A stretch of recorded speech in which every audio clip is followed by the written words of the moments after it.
Some politicians have placed the blame on U.S. business and American consumers. We need major retailers who order the goods and the freight movers who take the goods from the ships to factories and to stores to step up as well. These private sector companies are the ones that hire the trucks and rail cars and move the goods. Mark Mix, president of the National Right to Work Legal Defense Foundation, sees a much different problem. We have a supply chain disruption right now, and the Biden administration is blaming it on consumers and blaming it on shippers. Is that really the case? Absolutely not. I mean, this notion that somehow a disruption in the supply chain is a function of increased demand by consumers, that has about that much to do with it. The fact is, our supply chain, at least at the port, and the importing and exporting structure of our economy and our infrastructure has been challenged for years and years and years. The supply chain emergency has taken its toll on the U.S. economy as a whole, slowing growth in the third quarter to just 2%. That has retailers who heavily rely on fourth quarter consumer spending to make an annual profit very nervous. The economy are not typical problems of a first world nation. In fact, Mr. Mix points out that there are third world nations with better port efficiency than the United States ports. The two largest ports in our West Coast port system are Long Beach and Los Angeles. Those two ports are responsible for about 40% of all the imports that come in from obviously China and from East Asia. They come in through that port system.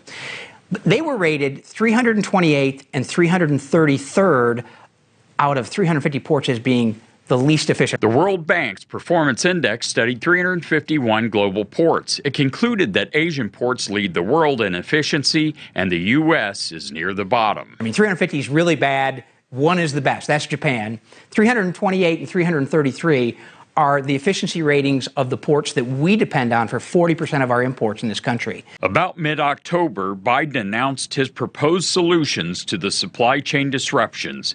He negotiated a deal with the unions that managed to almost entirely miss the real challenges at the ports. 40% of shipping containers that we import into this country come through these two ports. And today we have some good news. They're going to help speed up the delivery of goods all across America. After weeks of negotiation and working with my team and with the major union retailers and freight movers, the Port of Los Angeles announced today that it's going to begin operating 24 hours a day, 7 days a week. This follows the Port of Long Beach's commitment to 24/7 that it announced just weeks ago. Biden said that they're taking corrective action, and what part of that is allowing the ports to stay open later, have workers there longer. Is that going to solve the problem? Well, look, I mean, that's the unions say that they want to help the president keep these ports open 24/7, but they say you got to negotiate about it first. Recently, California Democrat Assemblyman Patrick O'Donnell spelled it out in a news interview, saying these things need to be negotiated and that shipping companies need relationships with the ports.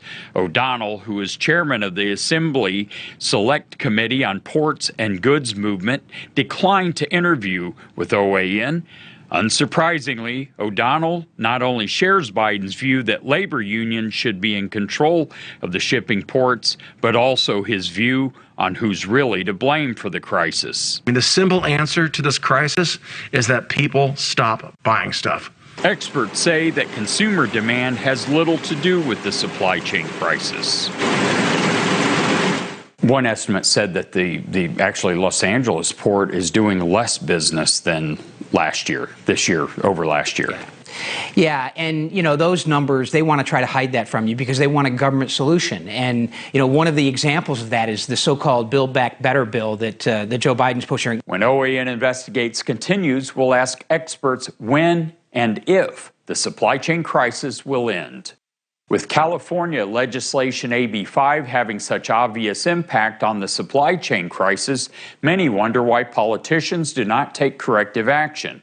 Mark Mix points out that not only do Democrats not want to fix the problems they created, given the opportunity, they will make them worse. Now, the infrastructure bill that has really nothing to do with infrastructure, there is a piece in it, though, for port support and improving infrastructure at the ports around the country. And they have $17 billion set aside for port infrastructure. But they say, amazingly enough, I think it's Section 30102 of the bill says that none of the money can be used for automation or increasing automated efficiencies at the port.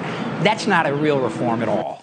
So automation would actually alleviate a big part of the problem if there's a manpower shortage, which is part of the problem in this case? Yeah, that's right. Not only on the docks and unloading and loading ships, but also once the containers get out to the intermodal part of it, the drayage part of it, where they have to put it on a chassis and then send it to a warehouse or to a railhead.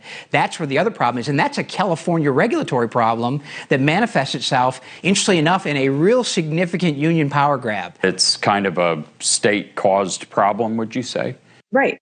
Exactly. And it's all self-imposed. It's all self-imposed. According to Peter St. Onge, if Democrats have their way, the California laws causing problems at the ports will be taken nationwide.